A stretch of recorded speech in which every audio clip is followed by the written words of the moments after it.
प्रिय साथियों, मातृभाषा के लिए एक पहल कार्यक्रम जो हमने चला रखा है, उसी कार्यक्रम के अंतर्गत आज हम फिर से शब्द शुद्धि प्रकरण पर बात करेंगे। और साथियों, आज मैं आपको ऐसे शब्दों के बारे में बताने वाला हूं जिन शब्दों का हमारे व्यावहारिक जीवन में अशुद्ध रूप से चलन हो रहा है। इस क्रम में हमारा जो पहला शब्द होने वाला है वह शब्द है साथियों युवा वर्ग।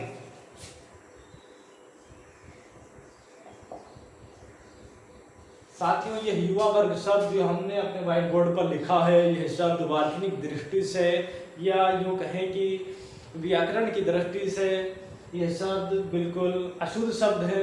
और इस शब्द का अशुद्ध होने का एक कारण है, और वह कारण मैं आपको जरूर बताऊंगा। उससे पहले मैं आपको दो शब्दों से परिचित कराना चाहूँगा जिस शब्द का निर्माण इसी के पैटर्न पर होता है। तो साथियों, वे शब्द हैं युवराज और एक शब्द है युववाणी। प्रिय साथियों, ये जो मैंने दो शब्द लिखे हैं, ये दोनों ही शब्द व्याकरण सम्मत हैं, अर्थात व्याकरण की दृष्टि से ये दोनों शब्द ही शुद्ध शब्द हैं।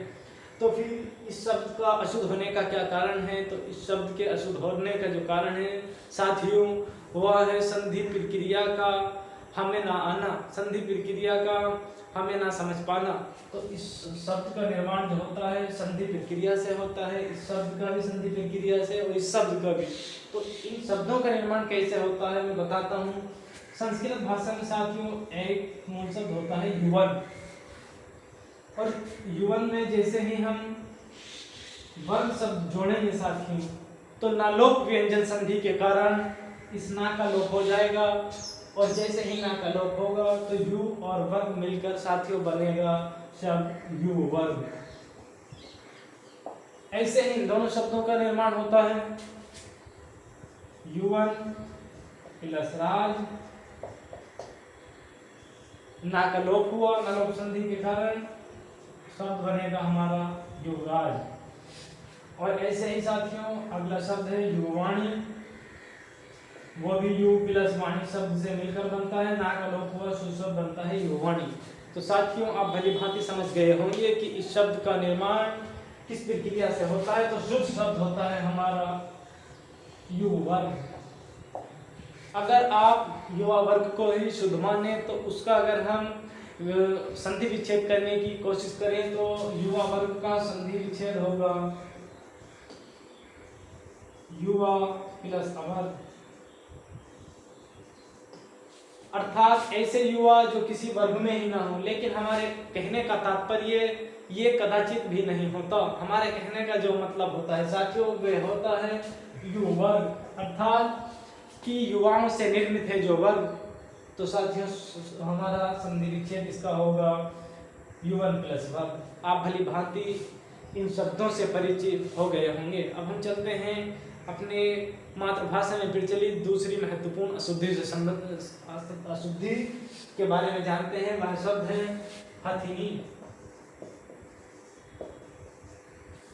प्रिय साथियों, यह हथिनी शब्द जो हमारे व्हाइट बोर्ड पर लिखा हुआ है, यह शब्द भी व्याकरण सम्मत नहीं है, क्योंकि आप जानते ही होंगे कि तत्सम शब्द के साथ तत्सम प्रत्यय का प्रयोग करना चाहिए, और तद्भव शब्द के साथ हमें तद्भव प्रत्यय का ही शब्द करना चाहिए, जो कि व्याकरण सम्मत भी होगा। अगर हम बात करें साथियों हथिनी शब्द के बारे में कि यह अशुद्ध क्यों है, तो साथियों शब्द होता है हमारा हाथी। हाथी हस्ती का तद्भव रूप है, और हाथी में जब हम नी प्रत्यय जोड़ेंगे तो हाथी का हथ आदेश होने के कारण, और इसमें जब हम नी प्रत्यय जोड़ेंगे तो शब्द बनता है हमारा हथिनी, और ये शब्द ही शुद्ध होता है। साथियों हिंदी भाषा में दो प्रत्यय होते हैं, एक होता है नी प्रत्यय जो तद्भव प्रत्यय है, और ये तद्भव शब्द के ही अंत में जुड़ता है। और इसी अर्थ में एक संस्कृत भाषा का प्रत्यय होता है, उसको बोलते हैं इनी प्रत्यय, जो तत्सम शब्दों के अंत में जुड़ता है। क्योंकि हाथी हमारा तद्भव शब्द है, तो हाथी के अंत में साथियों हमने नी प्रत्यय जोड़ा, क्योंकि नी प्रत्यय तद्भव प्रत्यय है, तो हमारा हथिनी शब्द ही शुद्ध शब्द होगा। अगर हम हाथी का तत्सम शब्द की बात करें तो तत्सम शब्द होता है हस्ती। मूल शब्द तो साथियों हस्तिन होता है। वैसे अगर हम बात करें तो हस्ती शब्द में जैसे ही हम इन्हीं प्रत्यय को जोड़ेंगे, क्योंकि हस्ती जो है तत्सम शब्द है, जो मैंने आपको पहले ही बताया है। तो हस्ती में जैसे ही हम इन्हीं प्रत्यय को जोड़ेंगे तो शब्द बनता है हमारा हस्तिनी। तो हथनी शब्द भी शुद्ध होगा, हस्तिनी शब्द भी शुद्ध होगा, हथनी शब्द कभी भी शुद्ध नहीं होगा। अगर आप हथनी शब्द को शुद्ध मान रहे हैं तो फिर आपको मोरिनी, ऊंटनी, जाटनी आदि शब्दों को भी शुद्ध मानना होगा, लेकिन आपको ये कभी भी स्वीकार्य नहीं होगा। तो साथियों ये सभी शब्द अशुद्ध हैं। इनके शुद्धतम रूप क्या होंगे? इनके शुद्धतम रूप होंगे, आप भली भांति ही जानते हैं, मोरनी, ऊंटनी और जाटनी। इन शब्दों से आप भली भांति परिचित हो चुके होंगे साथियों। अब हम कुछ और शब्दों के बारे में बात करेंगे।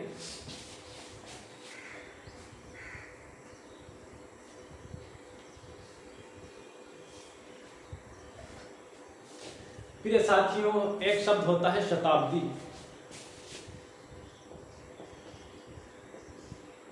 शताब्दी शब्द व्याकरण सम्मत है। इस शब्द का जब भी हम यूज करते हैं तो शताब्दी शब्द लिखते हैं। यह शब्द वार्तनिक दृष्टि से बिल्कुल शुद्ध शब्द है, लेकिन इस शताब्दी शब्द के साथ साथियों जैसे ही हम समारोह शब्द को जोड़ेंगे, अर्थात अगर हम शताब्दी में समारोह शब्द को जोड़ेंगे तो यह शब्द व्याकरण सम्मत नहीं होगा। इसका कारण, अगर आप समास प्रक्रिया को भली भांति जानते हैं तो आप समझ गए होंगे कि यह शब्द अशुद्ध क्यों है।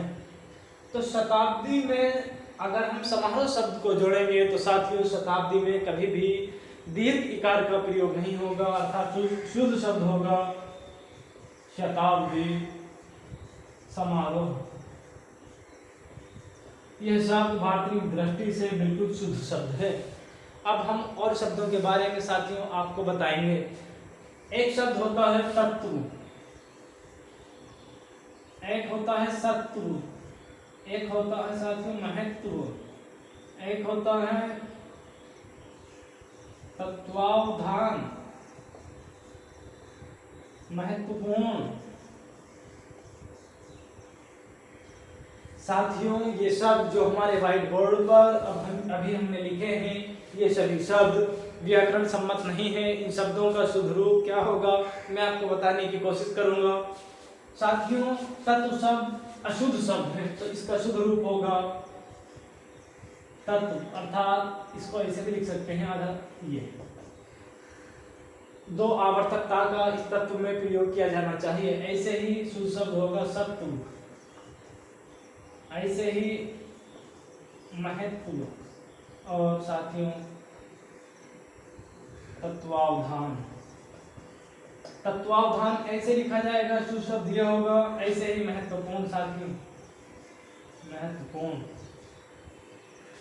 महत्वपूर्ण में भी दो आवर्तकता का प्रयोग किया गया है। तो जिस शब्द में दो आवर्तकता का प्रयोग किया जाता है वह शब्द, अगर महत्वपूर्ण में दो आवर्तकता का हम प्रयोग करेंगे तो यह शब्द शुद्ध होगा। अब हम और शब्दों के बारे में आपको परिचित कराना चाहेंगे। जो शब्द, एक शब्द होता है साथियों चिन्ह। यह शब्द भी अशुद्ध शब्द है और ऐसे ही लिखा जाता है जिह्वा। साथियों जिह्वा बोलते हैं जीभ को। तो ये दोनों शब्द भी व्याकरण की दृष्टि से बिल्कुल अशुद्ध शब्द हैं। इनके शुद्धतम रूप क्या होंगे? इनके शुद्धतम रूप होंगे साथियों चिन्ह, और इसका होगा जिह्वा। इनका वैकल्पिक रूप इस प्रकार भी हो सकता है साथियों,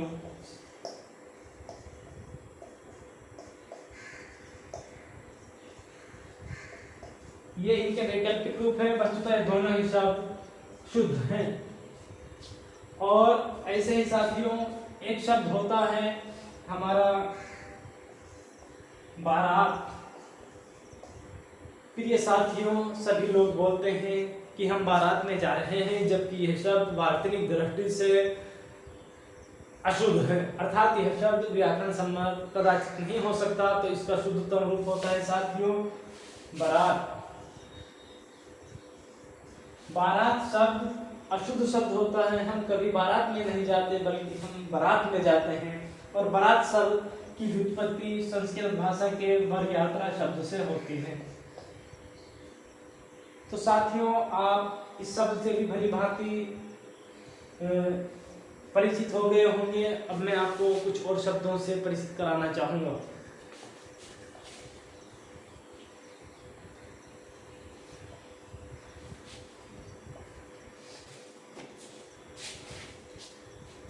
साथियों, एक शब्द होता है हमारा अभ्यर्थी। साथी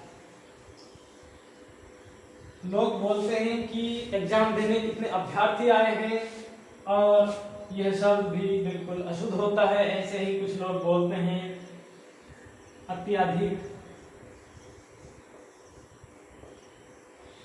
उसको अत्यधिक सफलता मिली, जबकि यह शब्द भी व्याकरण सम्मत नहीं है। इन शब्दों का शुद्ध रूप क्या होगा? इन शब्दों का शुद्ध रूप होगा साथियों, पहले शब्द का शुद्ध रूप होगा अभ्यर्थी।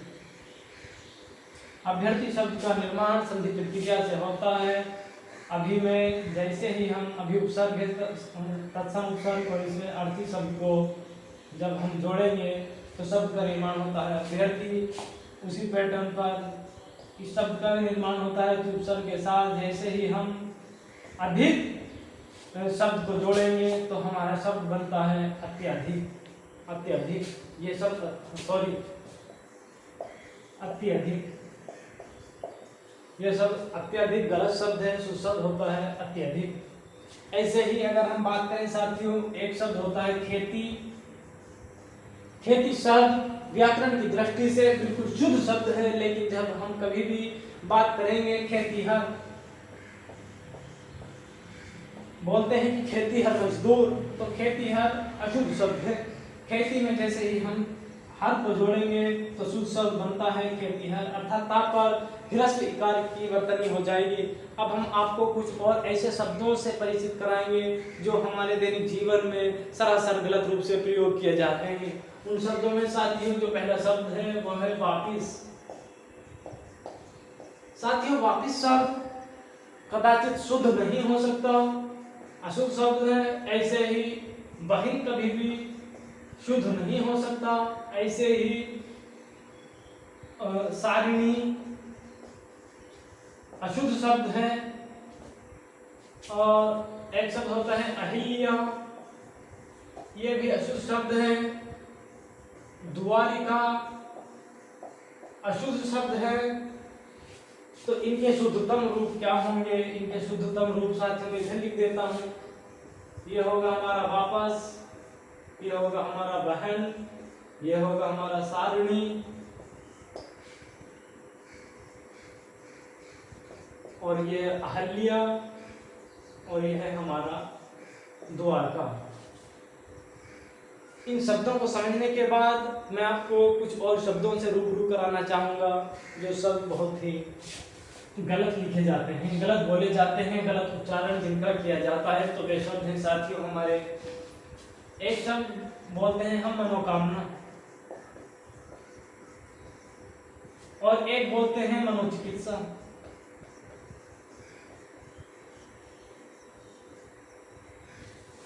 साथियों, ये दोनों शब्द ही अशुद्ध है। आपको कदाचित आश्चर्य नहीं कहना कि ये अशुद्ध क्यों है, क्योंकि इनके शुद्धतम रूप मैं आपको बता देता हूँ। शुद्धतम रूप होगा साथियों मनोकामना का, शुद्धतम रूप होगा मनोकामना,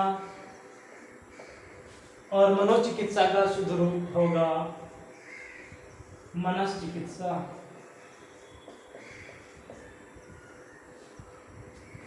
साथियों, एक शब्द होता है हमारा दुख। दुख शब्द तो अपने आप में शुद्ध है, लेकिन इस शब्द को अगर हम इस रूप में कन्वर्ट करें दुखी में, तो यह शब्द भी शुद्ध होगा। इसको हम इस रूप में कभी भी नहीं लिख सकते। अगर हम इस शब्द को दुखी को इस रूप में लिखेंगे तो यह शब्द अशुद्ध हो जाएगा। आपको इन शब्दों से भलीभांति परिचित होने में कोई परेशानी नहीं हो रही होगी। तो साथियों मैं आपको कुछ और शब्दों से परिचित कराना चाहूँगा जो हमारे दैनिक जीवन में गलत रूप से प्रयोग किए जा रहे हैं। उन शब्द में एक शब्द है साथियों हमारा पांचवा। बोलते हैं कि मैं पांचवा व्यक्ति हूँ, इस कतार में खड़ा हुआ मैं पांचवा व्यक्ति हूँ, तो यह शब्द सरासर गलत है। ऐसे ही एक शब्द होता है साथियों दांव पेंच, और एक और शब्द होता है साथियों महंगा, और एक और शब्द जो इस पैटर्न पर गलत होता है वो होता है दायां और बायां। फिर ये साथियों ये पांचों के पांचों शब्द व्याकरण सम्मत नहीं हैं। इन शब्दों को व्याकरण सम्मत बनाने के लिए इन शब्द का दूसरा रूप मैं आपको यहाँ लिखकर बता रहा हूँ। पांचवा लिखा जाएगा इस प्रकार से पांचवा दांव पेच महंगा दायां और साथियों बायां। ये सभी शब्द जो मैंने लिखे हैं वार्तनिक दृष्टि से व्याकरण सम्मत हैं। तो साथियों मैं आशा करता हूँ कि आप अपनी दैनिक जीवन में इन शब्दों का अब कभी भी अशुद्ध रूप में प्रयोग नहीं करेंगे, और आने वाली वीडियोज़ में कुछ और ऐसे शब्दों को मैं आपके सामने लाने की कोशिश करूँगा जो हमारे जीवन में हमारी मातृभाषा के अंतर्गत जिनको हम गलत रूप से प्रयोग कर रहे हैं। बहुत बहुत धन्यवाद, मिलते हैं अगली वीडियो में।